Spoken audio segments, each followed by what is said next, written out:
Hello everyone, আসসালামু আলাইকুম। এখন আপনারা যেটা দেখতে পাচ্ছেন সেটা হচ্ছে একটি উনা, আর এই উনাটি হচ্ছে বেগুনি কালার জর্জেট উনা। উনাটি কিন্তু অনেক বেশি সুন্দর, আপনারা দেখতে পাচ্ছেন।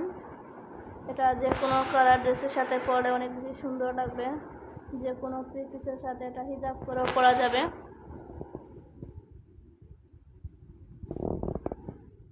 উনাটি কিন্তু অনেক বেশি বড়, এটা হচ্ছে 2 গজ পরিমাণের উনা, 2 গজ হচ্ছে অনেক বেশি বড় এই উনাটির লম্বা কিন্তু অনেক বেশি। আর এটা